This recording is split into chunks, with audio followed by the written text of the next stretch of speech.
ನಮಸ್ಕಾರ ವಿದ್ಯಾರ್ಥಿಗಳೇ, ನಾನು ನಾಗರಾಜ್. ತಮಗೆಲ್ಲ ಕನ್ನಡ ಅಮರ ಯೂಟ್ಯೂಬ್ ಚಾನಲ್ಗೆ ಸ್ವಾಗತ. ಬನ್ನಿ ವಿದ್ಯಾರ್ಥಿಗಳೇ, ಈ ದಿನ 10ನೇ ತರಗತಿಯಲ್ಲಿರತಕ್ಕಂತಹ ಪಠ್ಯಪೂರಕ ಅಧ್ಯಯನ ಪಾಠ ಭಗತ್ ಸಿಂಗ್.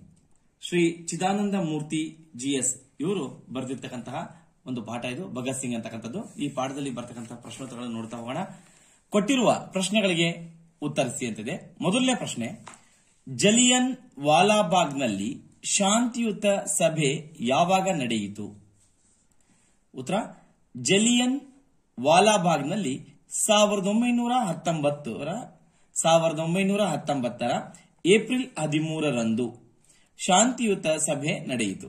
ಇದರಲ್ಲಿ ಗಂಡಸರು, ಹೆಂಗಸರು, ಮಕ್ಕಳು, ಮುದುಕರೂ ಸೇರಿದಂತೆ ಸುಮಾರು 20,000 ಜನ ಕೂಡಿದ್ದರು. ಪ್ರಶ್ನೆ 2, ಭಗತ್ ಸಿಂಗ್ ಜಲಿಯನ್ ವಾಲಾಬಾಗ್ನ ಮಣ್ಣಿನ ಕುರಿತು ತನ್ನ ತಂಗಿಗೆ ಏನೆಂದು ಹೇಳುತ್ತಾನೆ? ಉತ್ತರ, ಭಗತ್ ಸಿಂಗ್ ತನ್ನ ತಂಗಿಯನ್ನು ಕುರಿತು ಊಟದ ಡಬ್ಬಿಯಲ್ಲಿದ್ದ ರಕ್ತದಲ್ಲಿ ತೊಯ್ದಿದ್ದ ಮಣ್ಣನ್ನು ಹೊರತೆಗೆದು ಗಂಭೀರ ಧ್ವನಿಯಲ್ಲಿ, ಇದು ಬಹಳ ಪೂಜ್ಯನೀಯವಾದ ಮಣ್ಣು. ಜಲಿಯನ್ ವಾಲಾಬಾಗ್ನ ಹತ್ಯಾಕಾಂಡದಲ್ಲಿ ಹುತಾತ್ಮರಾದವರ ರಕ್ತದಿಂದ ಈ ಮಣ್ಣು ಒದ್ದೆಯಾಗಿದೆ ಎಂದು ಹೇಳಿದ್ದಲ್ಲದೆ ಅದನ್ನು ಸ್ವಚ್ಛವಾದ ಜಾಗದಲ್ಲಿ ಇರಿಸಿ ಅದರ ಮೇಲೆ ಹೂಗಳನ್ನಿಟ್ಟು ನಮಸ್ಕರಿಸಿದನು. ಇದು ಉತ್ತರ. ಇನ್ನು ಪ್ರಶ್ನೆ 3, ಅಮಾಯಕ ಭಾರತೀಯರ ಮೇಲೆ ಗುಂಡಿನ ಮಳೆಗೆರೆದ ಅಧಿಕಾರಿಯ ಹೆಸರೇನು? ಉತ್ತರ, ಅಮಾಯಕ ಭಾರತೀಯರ ಮೇಲೆ ಗುಂಡಿನ ಮಳೆಗೆರೆದ ಅಧಿಕಾರಿಯ ಹೆಸರು ಜನರಲ್ ಡಯರ್.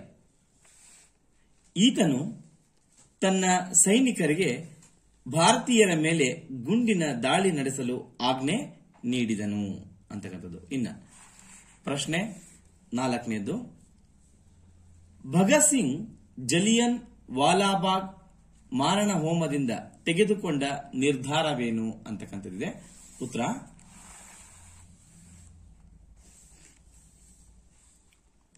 ಸಾವಿರದ 1919ರಲ್ಲಿ ನಡೆದ ಜಲಿಯನ್ ವಾಲಾಬಾಗ್ ಹತ್ಯಾಕಾಂಡ ಭಗತ್ ಸಿಂಗ್ನ ಮನದಲ್ಲಿ ಅಚ್ಚಳಿಯದಂತೆ ಉಳಿದಿತ್ತು. ಭಾರತವನ್ನು ಗುಲಾಮಗಿರಿಯ ಸಂಕೋಲೆಯಿಂದ ಬಿಡಿಸಿ ಸ್ವಾತಂತ್ರ್ಯಗೊಳಿಸಬೇಕೆಂದಿದ್ದ ಭಗತ್ ಸಿಂಗ್ ಒಂದು ದಿನ ಈ ದಮನಕಾರಿ ಪ್ರಭುತ್ವವನ್ನು ಧ್ವಂಸ ಮಾಡಲು ಏನನ್ನಾದರೂ ಮಾಡಿಯೇ ತೀರುತ್ತೇನೆಂದು, ಆಗ ಕ್ರೂರ ಬ್ರಿಟಿಷ್ ಆಳ್ವಿಕೆ ಅಂತ್ಯವಾಗುತ್ತದೆ ಎಂದು ನಿರ್ಧರಿಸಿದ್ದಲ್ಲದೆ ಸ್ವಾತಂತ್ರ್ಯ ಹೋರಾಟಕ್ಕೆ ಒಂದು ಗುರಿಯನ್ನು ತೋರಿಸಿಕೊಟ್ಟನು. ಇದು ಉತ್ತರ.